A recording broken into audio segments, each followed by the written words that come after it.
This is Jeff Bird, and you're listening to Radio Mysterium. Today we're going to look at some Illuminati movie symbolism. Let's jump right in. This is from the new Star Trek movie, Into Darkness, and over Spock's shoulder there you can see the 9 embedded in the 11. You can see the 2 towers and the 9 inside, subtle 9/11 reference there. Then on a scene with a photon torpedo you can see CF6660. So there's a little embedded signature from the Illuminati right there for you. I'm not religious, but they are, and they put this in every chance they get. At the end of this movie, it said March 22nd, which is 322, which is Skull and Bones Society, and the spring solstice. They are also giving you their signature, which is a Heil with the hand up, and the single eye symbolism, which is another Illuminati giveaway. Here you'll notice the Masonic floor and the pyramids from the top view. If you look over Will Smith's shoulder there, you'll see the pyramid from the top. Also notice the black and white symbolism of the suit as well. Here you'll see those pyramids from the top again with a clock that says 9/11. Notice the paper the man is holding there from Men in Black 3. It says a control post moon, which is interesting if you think about the hollow moon theory, or possibly what Stanley Kubrick was trying to communicate in 2001: A Space Odyssey, with frequencies coming from the moon to change our perception of reality. And they included this visual from the moon to give us an example of what the dark side of the moon could look like. Yes, it's simply a top view of a baseball field, but if you look closely, you'll see the Masonic compass and rule. Men in Black 3, brought to you by the Freemasons. Here's a scene from Despicable Me, and the girl with the hat is throwing the devil horns there. Again, not coming from a religious perspective, just showing you their signature. They like to throw those 666s in there, the devil horns, and upside down crosses, and whatever they can get away with to show you that they're in charge. Here's the diamond, which is a reference to 33. A triangle is 3. Another triangle is 3. There's 33. Also, there's what looks like a G in the middle of the compass and rule, hinting at that geometry. And this is the logo they use on all of the zippers and the clothes and pretty much throughout the entire movie of Despicable Me and Despicable Me 2. Once again, it's Despicable Me, brought to you by the Freemasons. This is interesting. You can almost see a McDonald's theme here with the M and the red and the yellow on the shirt. Usually anytime you see M or W, it's a reference to the Masons.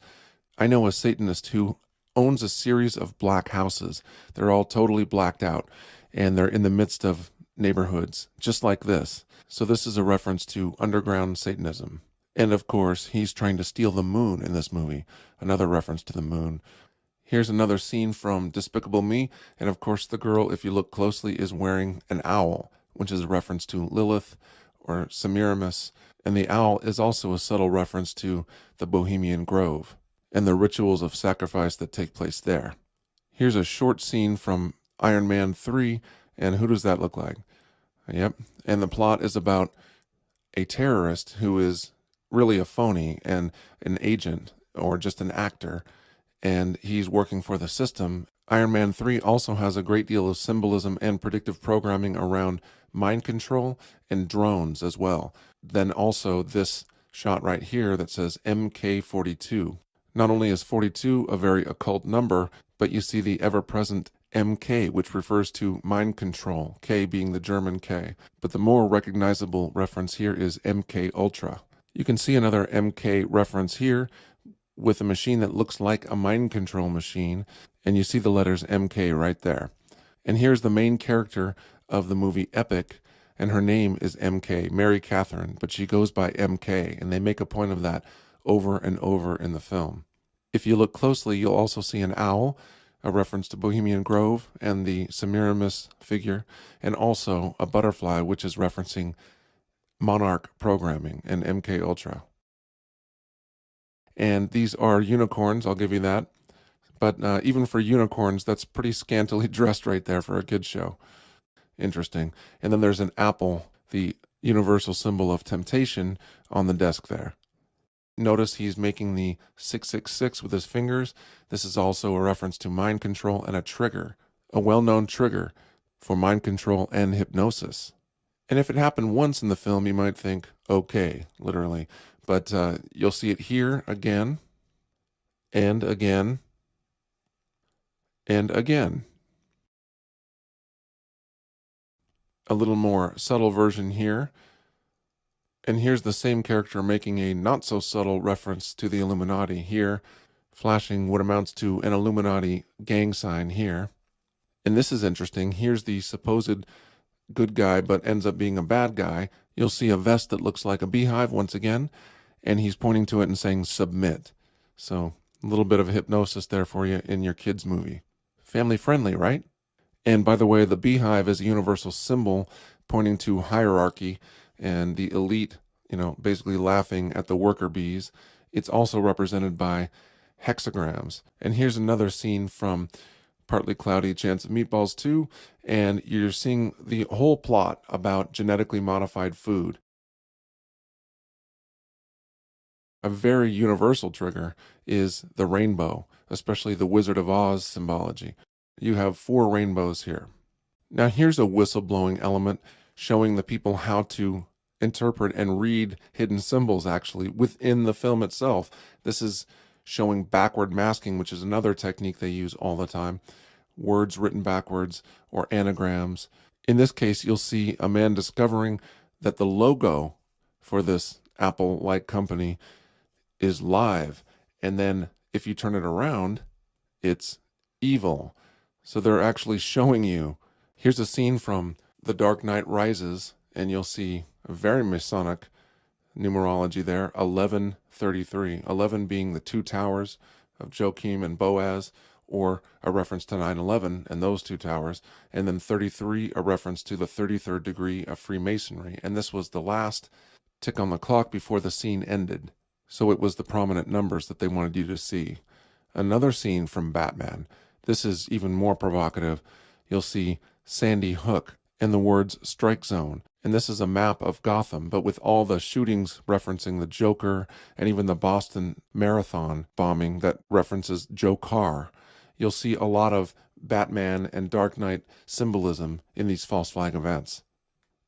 This is Monster High, which is an extremely Illuminati mind control cartoon that is targeted toward young women. Here's another example of the dollification of young women. Here's a picture from Monsters High, and it looks like an Eyes Wide Shut party, veritably. The Masonic black and white checkered floor in a huge Rothschild-looking mansion. It looks like a scene from Eyes Wide Shut, actually. I'm not here to be a moralist, and I'm not claiming to be right about all of these symbols, but you have to admit there's quite a few in here that seem awfully suggestive. Here's another Monster High picture with the owl prominently displayed.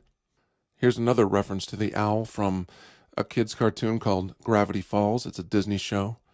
Disney is heavily entrenched and involved in this mind control and also Illuminati symbolism.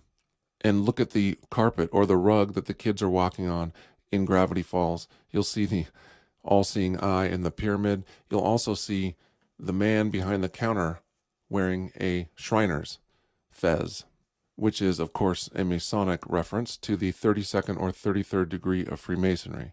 Here's more references to the all-seeing eye from Monsters University. And here's another M in the logo. You'll see them everywhere. W's and M's you'll see. And again, W is just an upside-down M. They use the backward masking thing. They do this all the time. You'll see the triangles below, which is referencing 33. You'll see the M, which is referencing Mason. And you'll see the all-seeing eye in the logo itself. And finally, I'll leave you with this. Another reference to 33 and the triangles embedded in the roof there. And you'll see we scare because we care, which is also an allusion to the fact that they use fear as their greatest control. Ordo ab chaos, which is order out of chaos. So this is just some of the symbolism that I found in various movies, kids' movies, and also full-length feature Hollywood films. And keep your eyes peeled because they hide it in plain sight, my friends. This is Jeff Bird with Radio Mysterium.